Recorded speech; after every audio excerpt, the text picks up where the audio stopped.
الله أكبر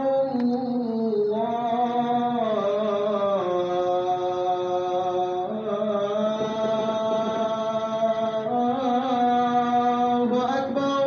الحمد لله رب العالمين يا رب، يا سميع يا قريب يا مجيد، حي لنا من أمرنا رشدا. وأشهد أن لا إله إلا الله يا ودود يا ذا العرش المجيد يا فعال لما يريد.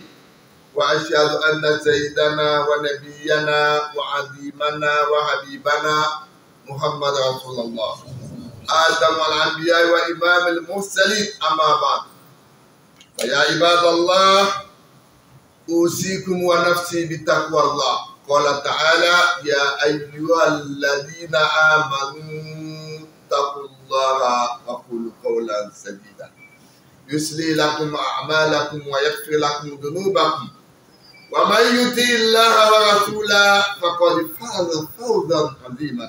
أيها المسلمون، يقترب منا هذه الآيات موعد فريضة من فرائض الله التي افترضها علينا سبحانه وخص عليها في كتابه كما خص عليها رسوله. ونذهب إليها هذه الفريضة، هي فريضة الحج إلى بيت الله الحرام، التي هي ركن من الأركان التي قام عليها بناء الإسلام. عن ابن عمر رضي الله عنهما قال رسول الله صلى الله عليه وسلم: بني الإسلام على خمس: شهادة أن لا إله إلا الله وأن محمد رسول الله، وإقام الصلاة وإيتاء الزكاة وحج البيت وصوم رمضان. كان ابتداء أمر الحج في عهد النبي الله إبراهيم عليه السلام، وهو الذي بنى البيت وأمره الله سبحانه بالدعوة الناس إلى الحج. وقال تعالى: وإذ بوأنا إبراهيم مكان البيت أن لا تشرك بي شيئا وطهر بيتي للطائفين والركع السجود. وأذن في الناس بالحج يأتوك رجالا وعلى كل ضامر يأتين من كل فج عميق ليشهدوا منافع لهم ويذكروا اسم الله في أيام معلومات على ما رزقهم من بهيمة الأنعام فكلوا منها وأطعموا البائس الفقير ثم ليقضوا تفثهم وليوفوا نذورهم فليطوفوا بالبيت العتيق. عباد الله، أذن إبراهيم عليه السلام بالحج فاستجاب الناس لهذا الأذان. ذلك الدعاء الذي رفعه إبراهيم عليه السلام عندما ترك زوجه وولده بذلك الوادي المقرر الذي ليس به شجر ولا بشر، وقال مشفقا مبتهلا: ربنا إني أسكنت من ذريتي بواد غير ذي زرع عند بيتك المحرم ربنا ليقيموا الصلاة فاجعل أفئدة من الناس تهوي إليهم وارزقهم من الثمرات لعلهم يشكرون. فقد أمرنا رسول الله بتعجيل الحج فريضة وعدم تسويف فيه. يقول: تعجل إلى الآن، يعني الفريضة، فإن أحدكم لا يدري ما يقرض الله. صدق الله وصدق رسول. La louange est pour Allah. Il s'est donné le nom Allah dans le Lawh Mahfouz. Il a fait du Hajj un pilier indiscutable de l'islam. Il a recommandé aux musulmans de faire le Hajj une fois dans leur vie. C'est pour leur pardonner leurs péchés de défaut. Il atteste qu'il n'y a pas de Dieu. Il n'y a pas un Dieu qu'on va appeler un Dieu le Père et un Dieu le Fils et un Dieu le Saint-Esprit. il y a un unique, indivisible Dieu. Et que Mohammed, il n'est pas fils de Dieu, il n'est pas Dieu tout-puissant, mais il est un messager d'Allah. Oh, vous les hommes, craignez Allah comme il se doit et ne prenez pas pour mensonge les versets d'Allah. Musulmans, mes frères, le Hajj est un pilier de l'islam que beaucoup de musulmans négligent. Allah, le Très-Haut, nous dit, la première maison qui a été édifiée pour les gens, c'est celle de Bakka. Bakka, Makka, et non Mecque. Makka, Bakka. Béni et une bonne direction pour l'univers. Là sont des signes évidents, parmi lesquels l'endroit où Abraham s'est tenu debout. Et quiconque y entre est en sécurité. Et c'est un devoir envers Allah pour les gens qui ont des moyens d'aller faire le pèlerinage de la maison. Et quiconque ne croit pas, Allah se passe l'agma du monde. Coran 3, 96, 97. Et Allah dit, fais appel aux gens pour le pèlerinage. Ali qu'Allah l'Agré dit, quiconque a été béni d'une richesse, lui permettant d'effectuer le voyage à la maison de Dieu. Eux ne l'a pas fait, ou n'a pas fait le Hajj, il n'est pas différent d'un chrétien ou juif qui meurt. Le prophète de l'islam nous dit, l'aisance de l'islam ou l'islam est bâti sur 5 piliers. L'attestation qu'il n'y a pas de divinité en dehors d'Allah et que Mohammed est son messager. L'établissement de la prière. L'établissement de la prière, c'est de faire la prière en congrégation.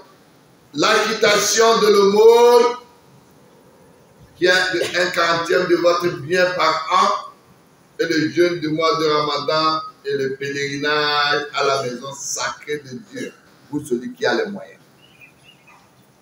Le Hajj ou la Umrah est obligatoire une fois dans la vie d'un croyant, en vertu de la parole du prophète qui dit, le Hajj est une fois, et quiconque fait plus, cela devient un acte surrogatoire.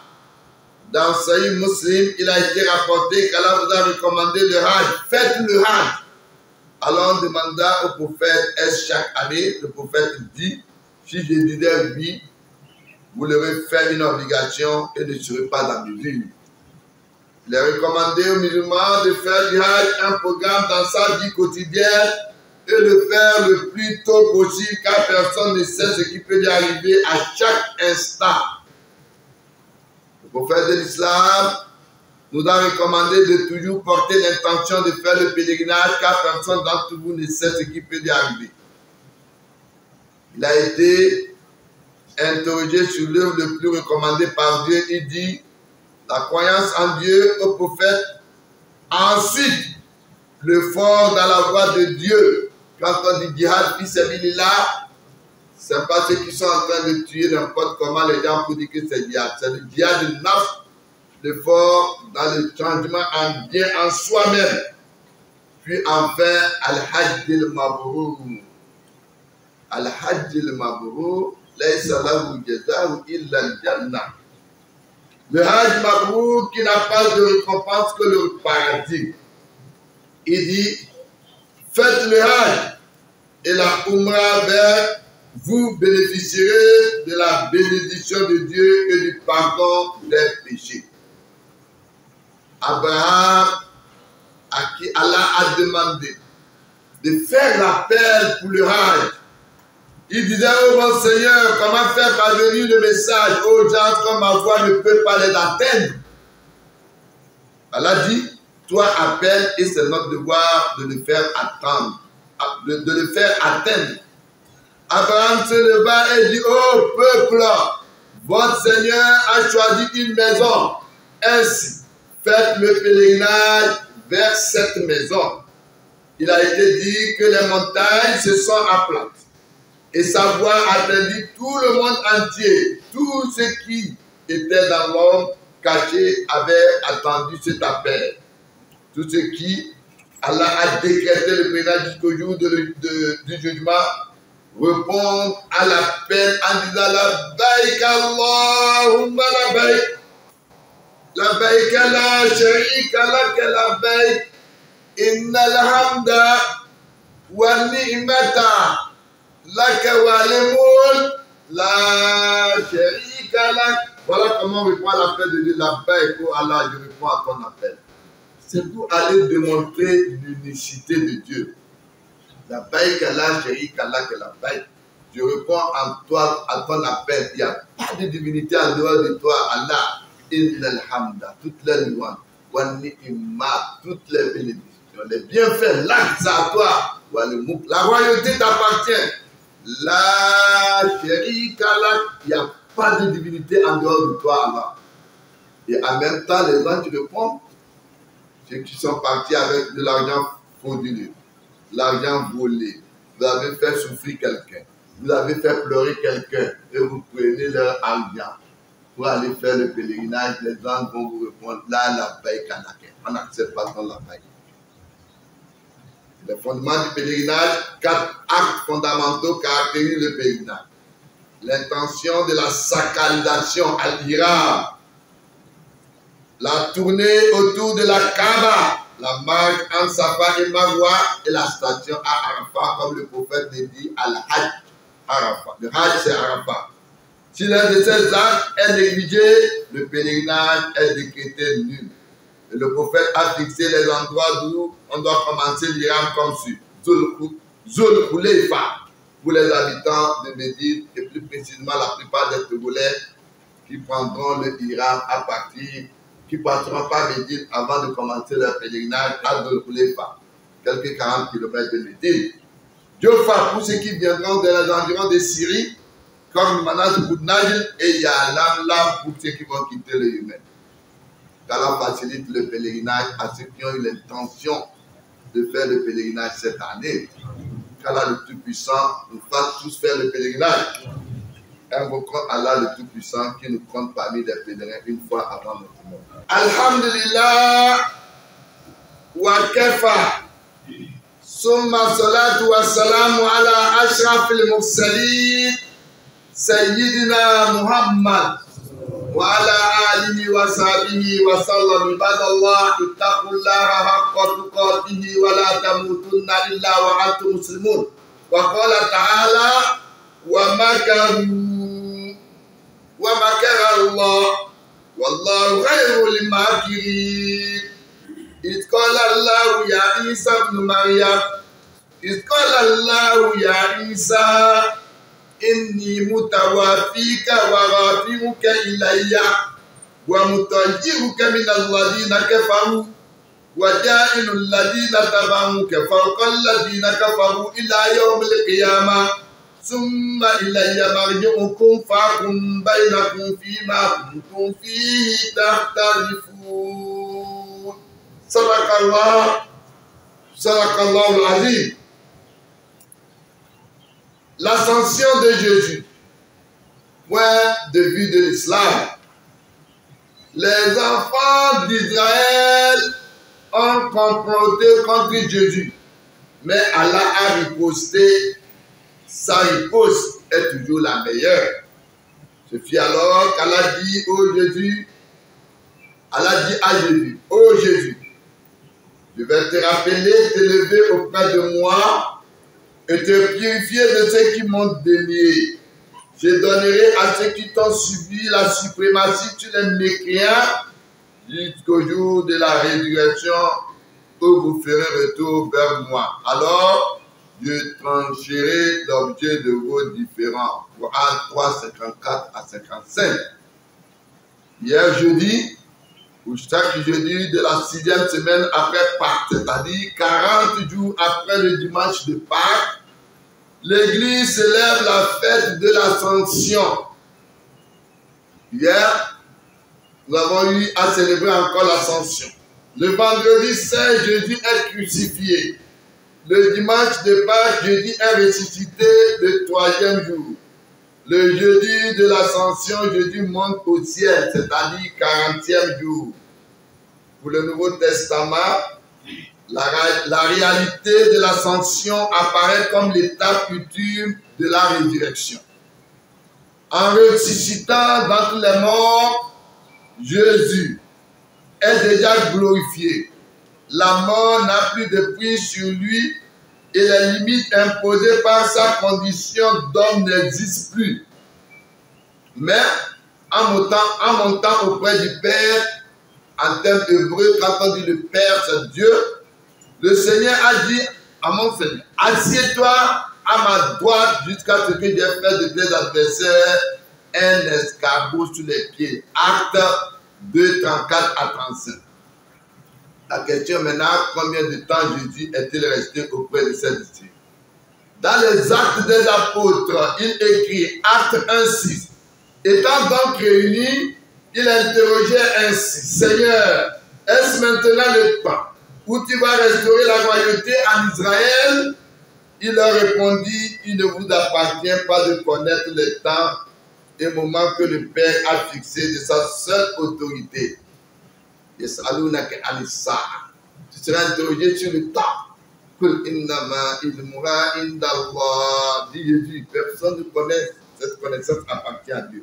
Mais vous allez recevoir une force, celle de l'Esprit Saint, qui descendra sur vous. Vous serez alors mes témoins à Jérusalem, dans toute la Judée de la Samarie et jusqu'aux extrémités de la terre. À Saint-Lô, sous leur regard, il s'éleva et une nuée le déroba à leurs yeux. Et comme ils étaient là, les yeux fixés au ciel pendant qu'ils s'en allèrent, voici ce que deux hommes vêtus de blanc se trouvèrent à leur côté. Il leur dit, hommes de Galilée, pourquoi restez-vous ainsi à regarder le ciel? Celui qui vous a été enlevé, ce même jeudi, viendra comme cela, de la même manière dont vous l'avez vu s'en aller vers le ciel. Or, l'auteur de ce livre n'est autre que l'évangéliste Luc.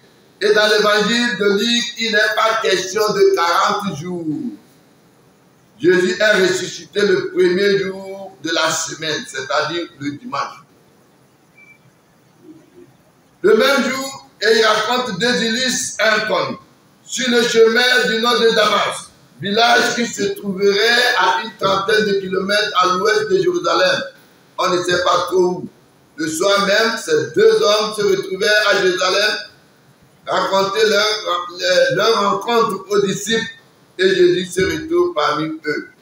Puis, les ennemis, plus il les amena jusqu'à vers Bethléem, et leva les mains et il les bénit. Et il advint comme il les bénissait, qu'ils se séparent d'eux et furent emportés au ciel. Pour eux, s'étant prosternés devant lui, ils retournèrent à Jérusalem en grande joie et ils étaient constamment dans le temple à bénir Dieu. Luc 24, 50. Si on croit la parole de l'évangile de Luc, Jésus est emporté au ciel le jour même, ou plutôt le lendemain de sa résurrection. Peu importe le nombre de jours que Jésus a passé sur terre après sa mort. Cependant, on peut constater que, outre la bonne nouvelle de sa résurrection, Jésus ressuscité n'a rien dit d'extraordinaire.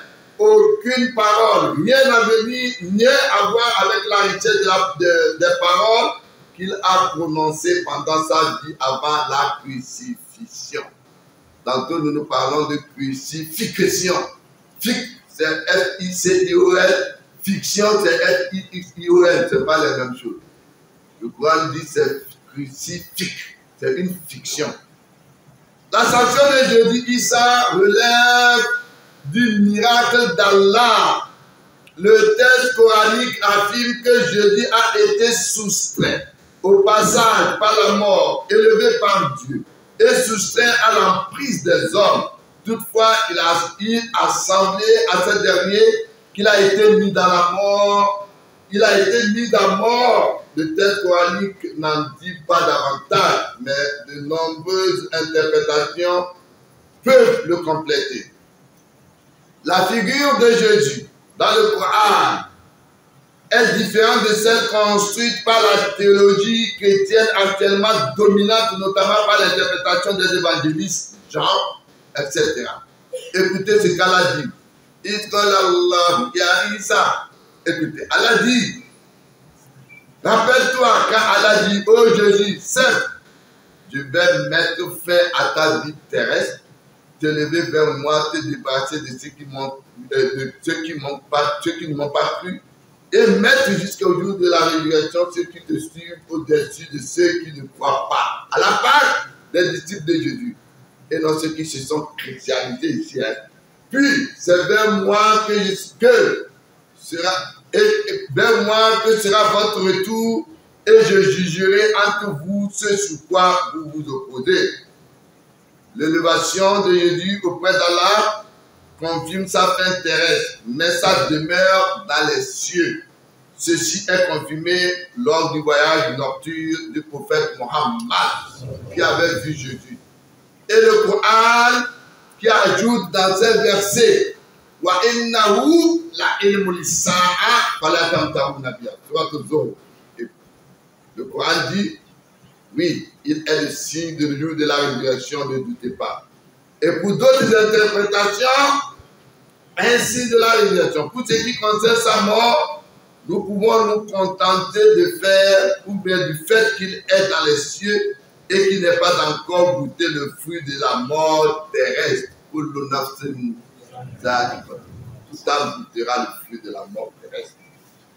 Le mot tawaf ici ne veut pas dire que l'âme et le corps sont partis en lui, ni l'âme soumis le corps. C'est le cas de l'âme reçue par Allah au cours du sommeil.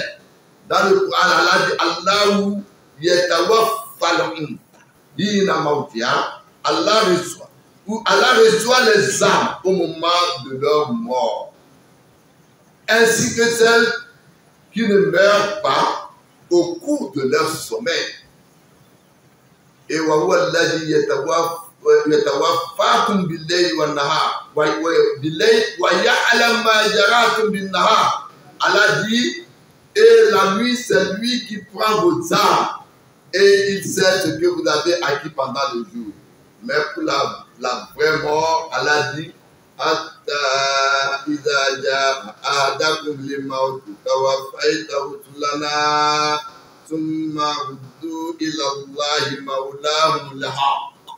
et lorsque la mort atteint l'un de vous, nos messagers qui sont les anges enlèvent son âme sans aucune négligence. Ils sont ensuite ramenés vers Allah, le vrai maître. Ainsi donc, Jésus, le prophète bien-aimé de l'islam, comme le dit le Coran, Allah dit, il reviendra et il sera le signe de la fin du monde et qu'il va démentir toutes les accusations non fondées sur lui. Ceux qui l'ont appelé Dieu Tout-Puissant, ceux qui l'ont appelé le Fils de Dieu, ceux qui l'ont appelé, toute cette appellation qu'il ne connaît pas, il viendra dénier cela comme le jour de Kiyama, quand Allah va l'interpréter. Va l'interpeller.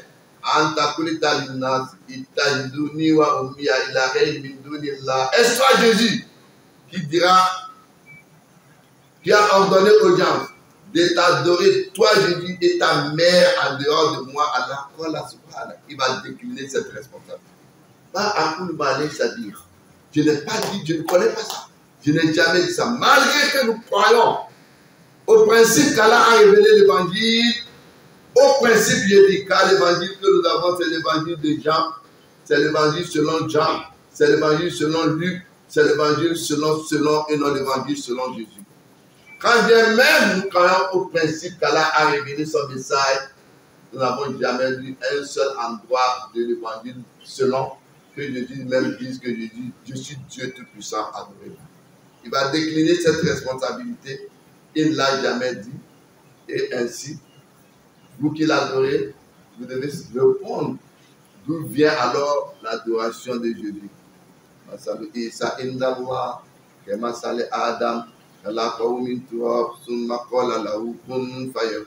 a rien de divinité en lui, c'est un serviteur de Dieu, c'est un envoyé de Dieu. Qu'Allah nous fasse miséricorde, qu'Allah nous fasse des musulmans sincères.